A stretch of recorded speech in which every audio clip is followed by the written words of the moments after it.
Good morning. आज हम कक्षा 6 की पुस्तक मंजरी से पाठ 7 माँ का एक कहानी का अध्ययन करेंगे। इस कविता को लिखा है श्री मैथिली शरण गुप्त जी ने, जिनका जन्म 3 अगस्त 1886 ईस्वी में झांसी के चिरगांव नामक गांव में हुआ था और इनकी मृत्यु 12 दिसंबर 1964 ईस्वी में हुई थी। यह पाठ एक कविता है जिसमें महात्मा बुद्ध की पत्नी यशोधरा अपने पुत्र राहुल को एक कहानी के द्वारा महात्मा बुद्ध की दया और क्षमा जैसे गुणों के बारे में बताती हैं। इस कविता की लाइनों को आपको अपनी कॉपी में लिखना है, साथ ही बताए जाने वाले अर्थ भी आपको अपनी कॉपी में नोट करके याद करने हैं। तो चलिए हम अपनी कविता शुरू करते हैं। माँ का एक कहानी, राजा था या रानी, माँ का एक कहानी। तू है हठी मानधन मेरे, सुन उपवन में बड़े सवेरे, तात भ्रमण करते थे तेरे, जहाँ सुरभि मनमानी, जहाँ सुरभि मनमानी, हाँ माँ यही कहानी। हठी का अर्थ है जिद्दी, उपवन का अर्थ है बगीचा, तात का अर्थ है पिता, भ्रमण का अर्थ है घूमना और सुरभि का अर्थ है सुगंध। अब इन पंक्तियों का अर्थ। इन पंक्तियों में राहुल अपनी माँ यशोधरा से एक कहानी सुनाने की जिद करते हैं। राजा या रानी की कहानी सुनाने को कहते हैं। यशोधरा उनसे कहती है कि पुत्र, तू बहुत ज़िद्दी है, तू सुन, बगीचे में बहुत सवेरे बहुत सुबह तेरे पिता घूम रहे थे, जहाँ सुगंधित हवा धीरे धीरे बह रही थी। राहुल कहते हैं, जहाँ सुगंधित हवा बह रही थी? हाँ माँ, मुझे यही कहानी सुनाओ। वर्ण वर्ण के फूल खिले थे, झलमल कर हिम बिंदु मिले थे, हल्के झोंके हिले मिले थे, लहराता था पानी, लहराता था पानी, हाँ हाँ यही कहानी। वर्ण का अर्थ है रंग, हल्के का अर्थ है धीमे, हिम बिंदु का अर्थ है ओस के कण। अब इन पंक्तियों का अर्थ।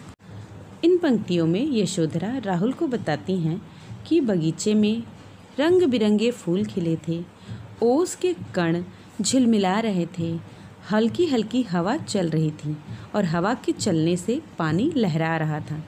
राहुल कहते हैं, लहराता हुआ पानी? हाँ माँ, मुझे यही कहानी सुनाओ। गाते थे खग कलकल स्वर से, सहसा एक हंस ऊपर से, गिरा बित्त होकर खरशर से, हुई पक्ष की हानि, हुई पक्ष की हानि, करुणा भरी कहानी। खग का अर्थ है पक्षी, सहसा का अर्थ है अचानक, बिद्ध का अर्थ है घायल, खर का अर्थ है तीखे, शर का अर्थ है बाण और पक्ष का अर्थ है पंख। अब इन पंक्तियों का अर्थ। यशोधरा बताती हैं कि पक्षी कलकल स्वर से गा रहे थे, अचानक ऊपर से एक हंस तीखे बाणों से घायल होकर गिर गया, उसके पंख घायल हो गए थे। पंख घायल हो गए थे, करुणा भरी कहानी है माँ। चौंक उन्होंने उसे उठाया, नया जन्म सा उसने पाया, इतने में आखेटक आया, लक्ष्य सिद्धि का मानी, लक्ष्य सिद्धि का मानी, कोमल कठिन कहानी। आखेटक का अर्थ है शिकारी। अब इन पंक्तियों का अर्थ। महात्मा बुद्ध ने चौंक कर उस हंस को उठाया। उस हंस को लगा जैसे उसने नया जन्म पा लिया हो। तभी शिकारी आ गया और उसने अपने अचूक निशाने का गर्व किया। अपने अचूक निशाने का गर्व किया। ये कहानी कोमल और कठिन भावनाओं वाली है। मांगा उसने आहत पक्षी, तेरे तात किंतु थे रक्षी, तब उसने जो था खग भक्षी, हट करने की ठानी, हट करने की ठानी, अब बढ़ चली कहानी। आहत का अर्थ है घायल, रक्षी का अर्थ है रक्षा करने वाला, भक्षी का अर्थ है खाने वाला। अब इन पंक्तियों का अर्थ। शिकारी ने घायल पक्षी को मांगा, परंतु तुम्हारे पिता उसकी रक्षा कर रहे थे।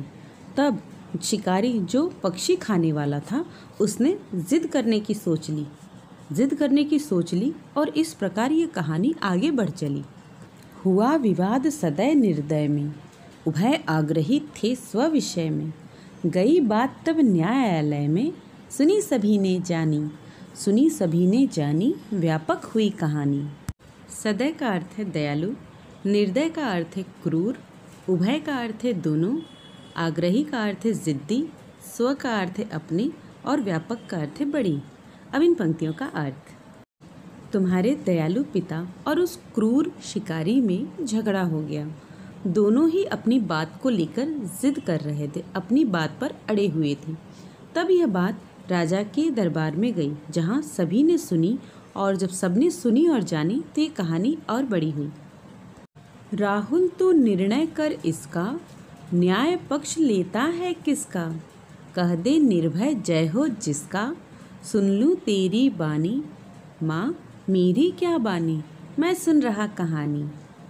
निर्णय का अर्थ है फैसला, निर्भय का अर्थ है बिना डरे, और बानी का अर्थ है विचार।